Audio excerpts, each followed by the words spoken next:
Malegaon blast में साध्वी प्रज्ञा ठाकुर को बरी किया गया, लेकिन यहाँ पर भावुक हो रही हैं साध्वी उमा भारती, मध्य प्रदेश की पूर्व मुख्यमंत्री। आप भावुक हो रही हैं दीदी? उसका कारण है कि जब वो नासिक में थी ना, तब मेरे को किसी महाराष्ट्र पुलिस अधिकारी के द्वारा पता लगा था कि उसकी बहुत शारीरिक प्रताड़ना हुई है, और कर्नल पुरोहित के बारे में पता लगा था। पुरोहित से तो मैं नहीं मिल पाई थी, लेकिन मैंने प्रज्ञा से मिली। में महिला होने के नाते मुझे मिलने का अधिकार था, और प्रज्ञा ने कहा कि जो आपने सुना वो सब सच है। एक भगवा आतंकवाद शब्द गढ़ा, दिग्विजय सिंह ने बार बार उसको रिपीट किया, हेमंत करकरे के साथ अपने आत्मीय संबंध बताए, और उसके बाद उन्होंने बार बार ये कहा कि भगवा आतंकवाद, भगवा आतंकवाद। फिर उसको सत्यापित करने के लिए उन्होंने ऐसे बेकसूर लोगों को पकड़वाया, उनको बुरी तरह से शारीरिक यातनाएं दी गई, बस वो जीवित रह गए, आप समझ लीजिए।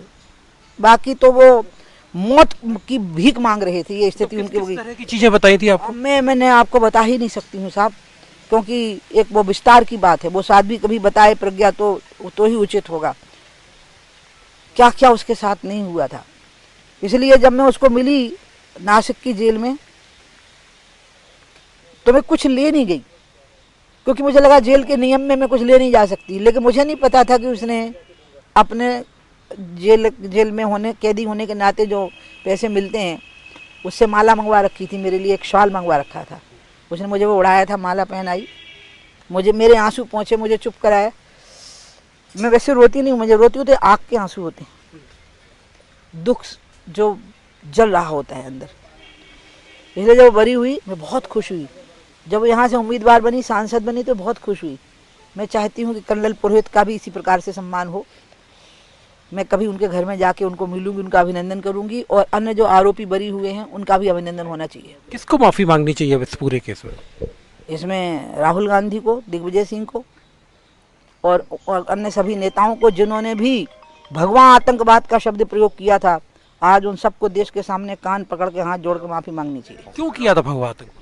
क्योंकि उनको इस्लामिक आतंकवाद का सहारा लेना था चुनाव जीतने के लिए। ये उनका बहुत बड़ा वोट बैंक बन रहा था।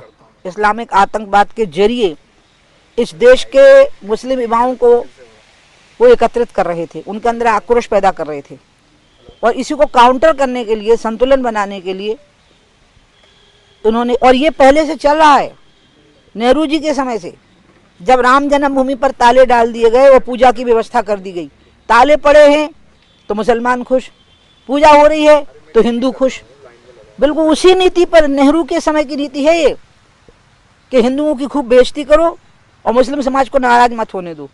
उसी के अंतर्गत हिंदू नेताओं को प्रताड़ित करो, क्योंकि इस्लामिक आतंकवाद शब्द आने लगा है, तो उसको काउंटर करने के लिए, इस्लामिक आतंकवादियों को खुश करने के लिए, उनके माध्यम से जुड़े हुए वोट बैंक को खुश करने के लिए भगवा आतंकवाद शब्द की रचना हुई। यह मध्य प्रदेश की पूर्व मुख्यमंत्री साध्वी उमा भारती, जो ये कहती हुई कि प्रज्ञा ठाकुर ने काफी यातनाएं सही इस पूरे मालेगांव ब्लास्ट केस में। मैं यातनाओं की नहीं कहूंगी आपको, उसने उसके बाद में वो नाम नहीं उगले। बड़ी बात यह है, अगर वो नाम ले देती और कर्नल पुरोहित वो नाम ले देते, तो हमारे बीजेपी के और इस देश के अन्य राष्ट्रवादी संगठनों के, जिनके मैं नाम नहीं ले सकती, वो सब जेल में होते और वो अब बरी होते जाकर के।